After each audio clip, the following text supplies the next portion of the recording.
Welcome to another lecture on statistics and probability. And now we are moving towards chapter number 3. तीसरे chapter की तरफ हम लोग जो है आज मूव कर रहे हैं.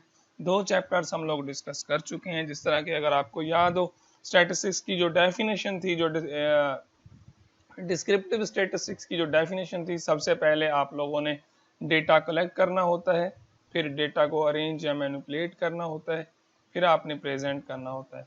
तो वही प्रोसेस जो है पहले चैप्टर में हम लोगों ने डेटा कलेक्शन सीखा, दूसरे चैप्टर में हम लोगों ने थोड़ा बहुत जो है वो डेटा को एनालाइज करना सीखा, मैनिपुलेट करना सीखा. जिस तरह से आपने एवरेज सीखी, मेरे ख्याल में ना एवरेज आपने नहीं सीखी, सिर्फ आपने डेटा को अरेंज करना सीखा, उसमें फ्रीक्वेंसी बनाना सीखी, क्लास बाउंड्रीज बनाना सीखी, कुछ थोड़े बहुत ग्राफ्स देखे. आज जो है हम लोग जो इस चैप्टर में स्टार्ट करेंगे, बेसिकली ये आपकी जो एनालिसिस वाला पोर्शन है, तीसरा जो पोर्शन है कलेक्टिंग, प्रेजेंटिंग एंड एनालाइजिंग वाला जो पोर्शन है, बेसिकली इसमें हम लोग वो करेंगे. इसमें इस चैप्टर में आपके पास बेसिकली जो थीम है that is basically numerical descriptive measures. Numerical measures find करेंगे डेटा की, कि डेटा को न्यूमेरिकली किस तरह से मेयर किया जाता है. अब आपकी जो है ये वाला जो चैप्टर है, चैप्टर नंबर 3, ये आपका समझ लें कि मेन चैप्टर आपका ये है, चैप्टर नंबर 3 स्टैटिस्टिक्स का. फर्स्ट चैप्टर में सिंपल थ्योरेटिकल कॉन्सेप्ट से, सेकंड में थोड़ा सा कंक्रीट हो गया, थोड़ा सा डिफिकल्ट हो गया, थोड़ी सी चीजें एडवांस हुई. लेकिन अब जो थर्ड है ये टोटली न्यूमेरिकल मेयर्स हैं. इसमें आपके पास सब कुछ जो भी है वो सारा कुछ जो है वो न्यूमेरिकल ही है. अब तकरीबन चीजें न्यूमेरिकल हैं इसमें.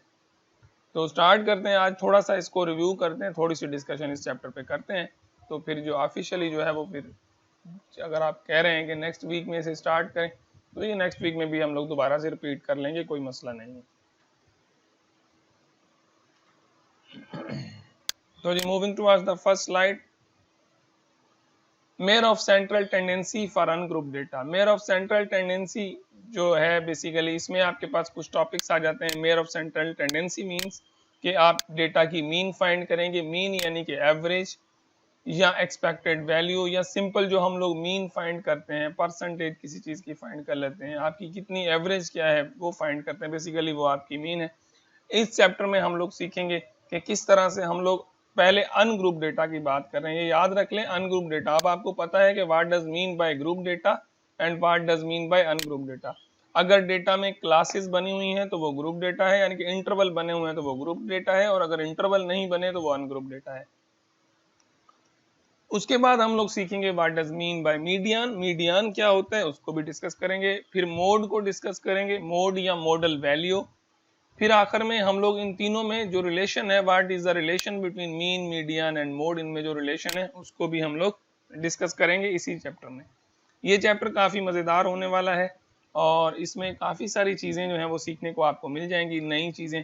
कुछ चीजें आप पहले पढ़ चुके हैं, जैसे मीन शायद आप सबने पढ़ा होगा, मीडियन आपने सबने पढ़ा होगा, मोड भी आप लोगों ने देखा होगा, बहुत से स्टूडेंट्स को पता होगा कि मोड क्या होता है. लेकिन आपने जो पढ़ा है आज तक, जो भी चीजें पढ़ी हैं वो अनग्रुप डेटा के लिए पढ़ी हैं. लेकिन यही चीजें हम लोग दोबारा ग्रुप डेटा के लिए करेंगे तो शायद वो चीजें आपने नहीं पढ़ी होंगी. ये जो स्लाइड आपके सामने खुली है, ऑलमोस्ट आप सबको इन चीजों का आइडिया होगा कि मीन कैसे फाइंड करते हैं, मीडियन कैसे करते हैं, मोड कैसे करते हैं.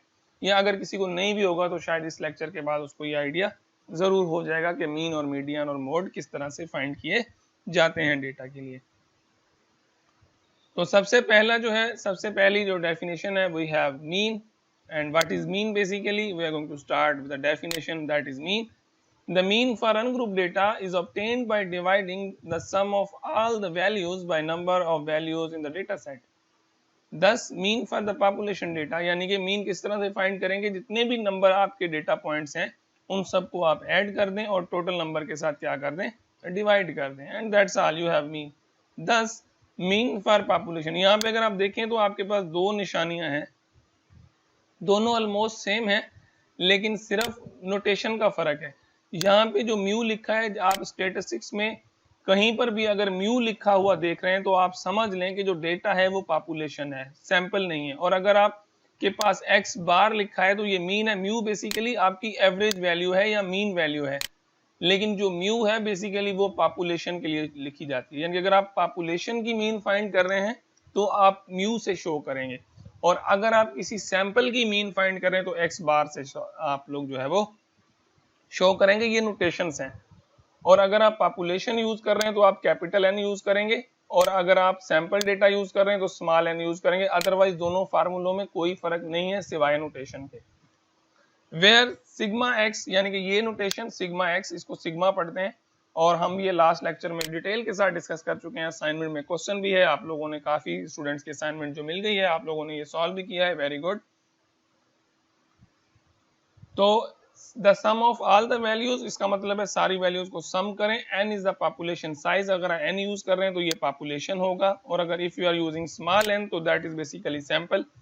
And mu is the population mean, और जो म्यू है, ये वाला जो म्यू है बेसिकली इसको म्यू पढ़ते हैं, एम यू म्यू, और इसको पढ़ते हैं x bar BAR, x bar, and the x bar is the sample mean. I hope कि आपको समझ में आ गया कि जो म्यू है वो पॉपुलेशन के लिए यूज होता है, जो एक्स बार है वो सैंपल के लिए यूज होता है, और जो मीन करेंगे वो किस तरह से करेंगे, सिंपल सारे डेटा पॉइंट्स को आपस में ऐड करके टोटल के साथ आप डिवाइड कर देंगे। जिस तरह से फॉर एग्जांपल, ये एग्जांपल मुझे एक मिला हुआ है, ये देखें कोई फ्रीक्वेंसी डिस्ट्रीब्यूशन आपको मिली हुई है, और ये हमने बनाना भी सीखी है। अब आपको जैसे ही आपने ये देखा तो आपको याद आ गया होगा कि हमने इस तरह की फ्रीक्वेंसी डिस्ट्रीब्यूशन बनाई है। ये कैसे बनी होगी, इसका बैकग्राउंड अब आपके जहन में होगा कि ये आपकी कैटेगरीज हैं सारी, और ये आपका जो है वो वेरिएबल है, कौन सा है, 8 बाय डोनेशंस जो है, कैश डोनेशंस, ये आपका वेरिएबल है, और ये आपकी क्या है, ये आपकी फ्रीक्वेंसी या डेटा पॉइंट्स हैं। अब बेसिकली हमने फाइंड क्या करना है, मीन फाइंड करनी है। मीन के लिए क्या करेंगे, जितने भी डेटा पॉइंट्स हैं, यानी कि फॉर एग्जांपल 319, 199, 110, 63, 21, 315, 26, 63 को सबको ऐड करेंगे, यानी कि x1, x2, x3, x4, x5, x6, x7 जितने भी डेटा पॉइंट्स हैं उन सबको ऐड कर देंगे। उन सबको हम लोगों ने ऐड किया तो हमारे पास रिजल्ट आया 116, और उसको डिवाइड करेंगे टोटल नंबर ऑफ एलिमेंट से। कितने एलिमेंट से गिन लेते हैं, 1 2 3 4 5 6 7 8, टोटल एलिमेंट हमारे पास है 8। तो 116 को सॉरी 116 को आप 8 से डिवाइड करेंगे, you will get 139.5। So that's all what we have, this is what we have, mean value और एवरेज वैल्यू। आई होप कि आपको ये समझ में आ गया कि मीन फाइंड करने के लिए फॉर अनग्रुप डेटा आप लोगों को सारे के सारे जितने भी एलिमेंट्स हैं उन सबको आप लोग जो है वो सिंपली ऐड कर देंगे, और टोटल नंबर ऑफ ऑब्जर्वेशन से आप उसको डिवाइड कर देंगे। And here we have the mean that is 139.5, and this is written in million dollars. ये इसलिए लिखा है कि डेटा में मिलियन डॉलर्स मिले हुए होंगे, जो भी मिला हो आपको यूनिट आप वो फॉलो कर लें, रुपीज मिला हो, मिलियन मिला हो, बिलियन मिला हो, ट्रिलियन मिला हो, जो भी है, लेकिन मेन थीम हमारा एवरेज था, वो आपको समझ में आ गया होगा। चलें, एक एग्जांपल आपकी स्क्रीन पे शो हो रहा है, आप जल्दी से इसकी मुझे मीन फाइंड करके भेज दें। मैं आप लोगों के आंसर्स का वेट कर रहा हूं, आप लोगों के लिए वेट कर रहा हूं। Your time starts now.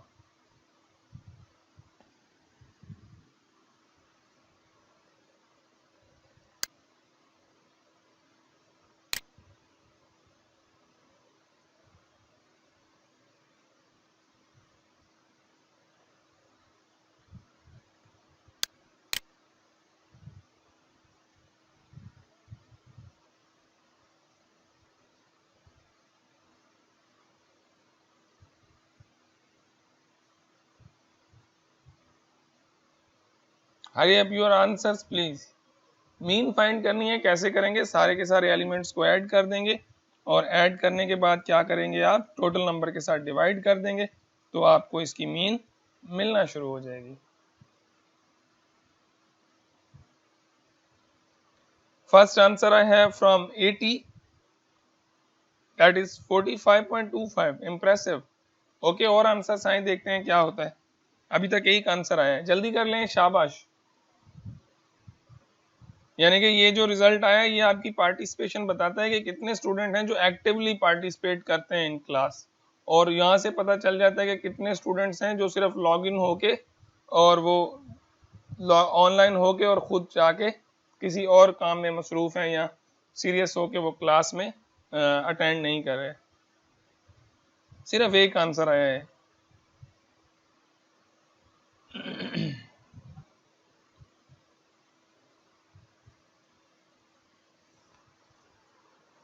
चलें, अगर शायद मुझे नहीं लग रहा, शायद आप लोगों को समझ में नहीं आया, तो ये एग्जाम्पल भी देख लें क्योंकि सिर्फ एक ही आया है।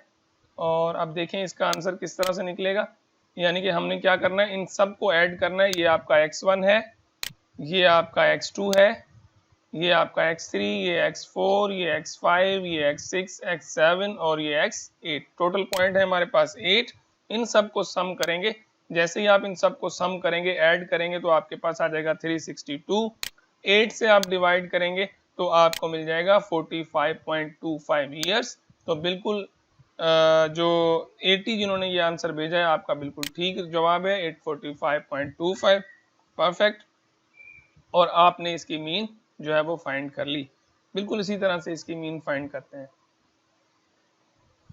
चलें, अब अगर वो वाला समझ में नहीं आया तो ये वाला एग्जांपल जरा देख लें। चलें, इसके लिए आप मेरे लिए मीन फाइंड कर दें। अब तो मैंने वो वाला एग्जांपल भी सॉल्व कर दिया, जल्दी कर लें, इसकी मीन फाइंड करके दे दें मुझे।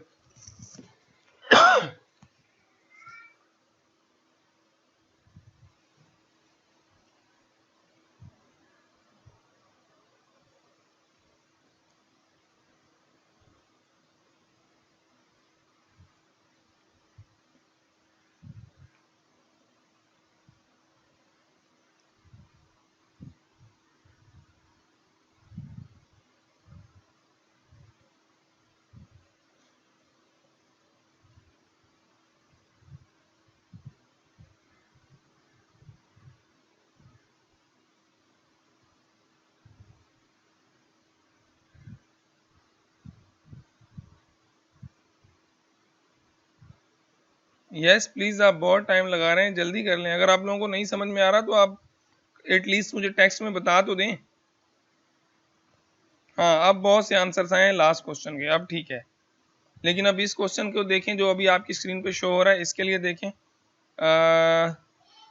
189011 का रिस्पॉन्स है 53.553। लेट मी चेक, क्योंकि मैंने चेक नहीं किया, इसको सॉल्व करेंगे तो उसके बाद पता चलेगा।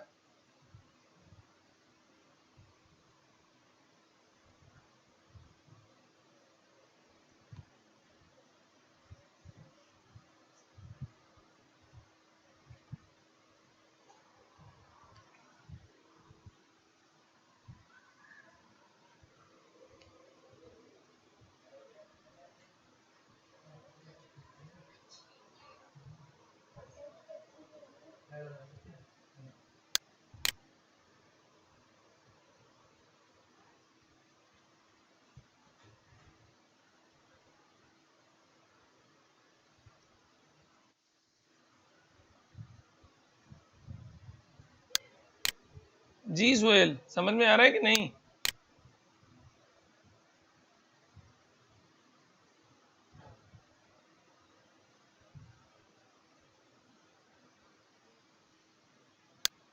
तो फिर रिजल्ट बना के भेजो ना, क्या कर रहे हो फिर, जल्दी करो।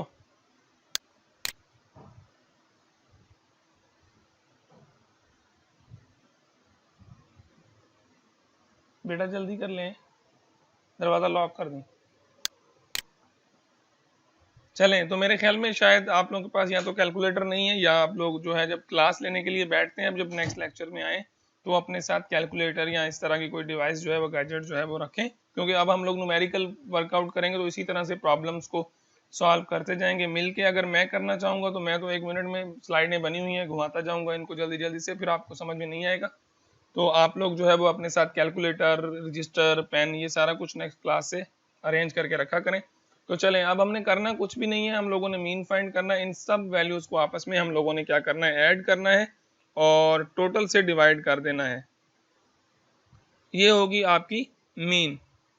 और जो है बहुत सारे रिजल्ट्स आ गए हैं। चलें ठीक है, अब मैं देखता हूँ कि इसका रिजल्ट क्या है। मैं आपको शो कराता हूँ, आपके बहुत सारे रिजल्ट आ रहे हैं, इसका मतलब है आप लोग एक्टिवली पार्टिसिपेट कर रहे हैं। लेकिन यहाँ पे मैं एक चीज़ डिस्कस करने वाला हूँ, ज़रा गौर से सुनिएगा। ये वाले जो डेटा पॉइंट्स हैं जिनको मैं ब्लू पॉइंटर से शो कर रहा हूँ, ज़रा इनको देखें। ये वाले जो डेटा पॉइंट्स हैं जो मैंने ब्लू से शो किए हैं, ये डेटा पॉइंट, और ये जो अलग है एक, मैं इसको दूसरे ग्रीन कलर से शो कर देता हूँ। चलें, let me show this by green. ये वाला अब ये हैं तो सारे ही डेटा पॉइंट्स, लेकिन ये देखें ये सारे तकरीबन सेम रेंज में हैं, एक जैसे हैं, थोड़ा बहुत फर्क है, कोई छोटा है कोई बड़ा है। लेकिन ये जो नंबर है जिसको मैंने ग्रीन से शो किया है, ये एकदम से बहुत बड़ा नंबर आ गया है बीच में।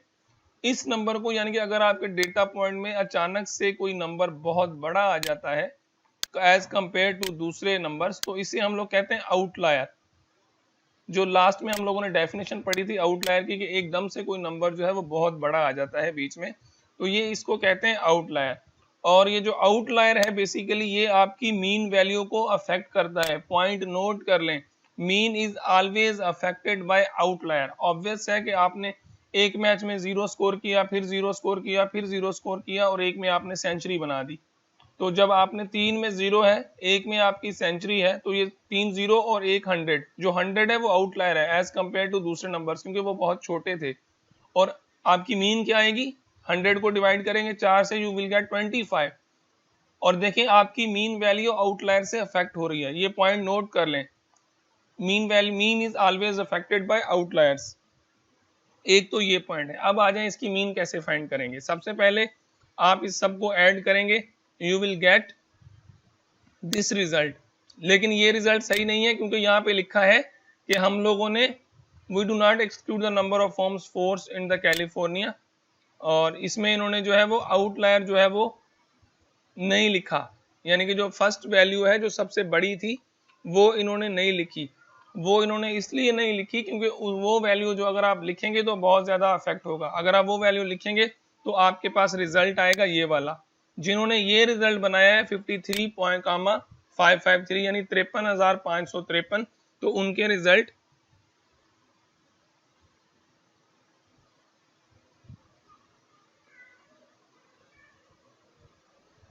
तो आप देखें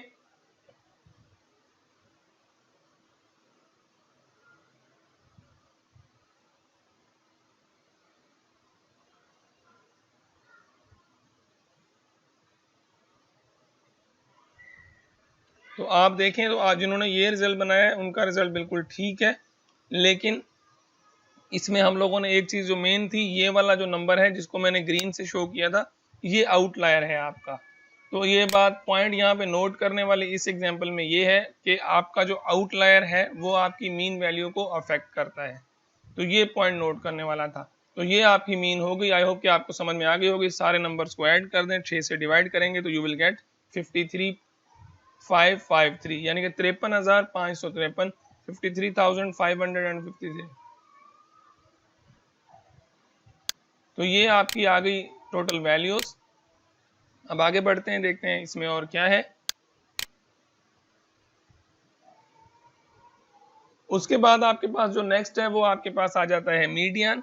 अब मीडियन क्या करता है, आपके मीडियन जो है वो आपके डेटा को 2 पॉइंट्स में ब्रेक कर देता है, यानी कि 50% डेटा एक साइड पे, 50% डेटा एक साइड पे, डेटा को आधा आधा कर देता है। यानी कि आपका जो भी डेटा होगा उसको 50-50 दो हिस्सों में बांट देगा मीडियन।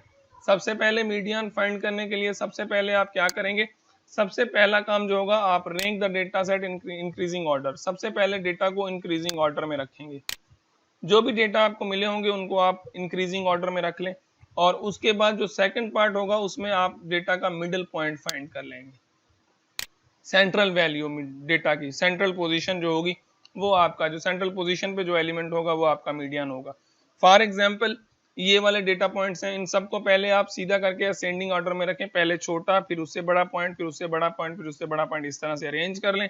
देखें ये मैंने डेटा को अरेंज किया, सबसे पहले छोटा फिर उससे बड़ा फिर उससे बड़ा, ये आपने डेटा को अरेंज किया है। और अरेंज करने के बाद ये डेटा पॉइंट्स काउंट करेंगे कितने हैं, 1 2 3 4 5 6 7 हैं। तो चौथा नंबर जो पॉइंट होगा ये आपका मीडियन होगा। सिंपल, इसमें आपने कोई भी कैलकुलेशन नहीं की, सिंपल डेटा को अरेंज किया है, अरेंज करने के बाद जो सेंट्रल वैल्यू है वो फाइंड कर लिया है। लेकिन यहाँ पे क्वेश्चन ये है कि यहाँ पे जो आपका डेटा पॉइंट्स थे वो ऑड थे। फॉर एग्जांपल अगर इवन डेटा पॉइंट्स होते तो क्या करते आप।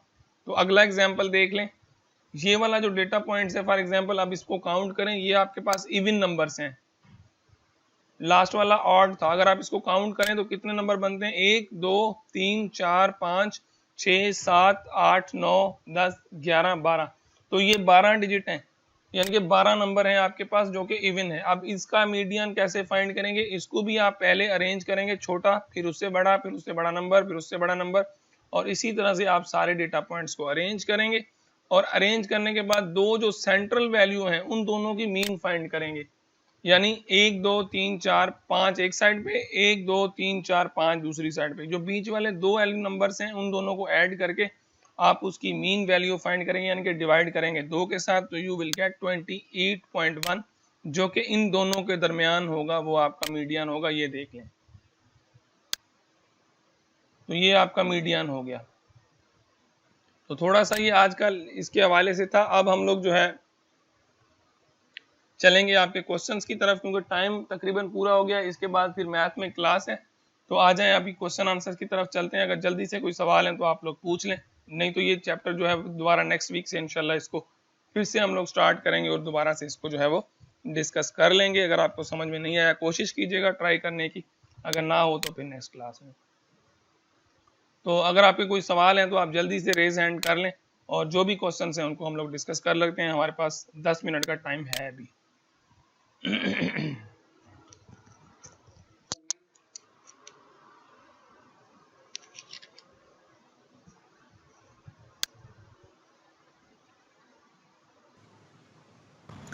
Excuse me sir. जी सर मीडियन क्यों फाइंड करते हैं सर? मीडियन इसलिए फाइंड करते हैं कि डेटा को दो पीसीज में जो है हम ब्रेक कर दें, यानी कि डेटा की ओरिजिनल पिक्चर देख सकें कि अगर डेटा को दो हिस्सों में तकसीम करें तो डेटा किस तरह का होगा।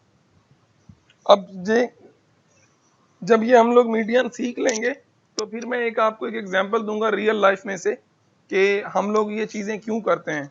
उसके लिए आपको अगली क्लास तक वेट करना पड़ेगा, लेकिन इस क्लास के लिए आप इतना समझ लें कि मीडियन जो है वो डेटा को दो पोर्शंस में बांट देता है। 50% डेटा एक साइड पे, 50% डेटा एक साइड पे। और ये प्रैक्टिकली कैसे यूज होता है इसके लिए आप नेक्स्ट क्लास तक वेट कर लें। जब आपकी नेक्स्ट क्लास होगी तो इंशाल्लाह आपको ये कॉन्सेप्ट भी क्लियर हो जाएगा कि हम लोग मीडियन क्यों फाइंड कर रहे हैं।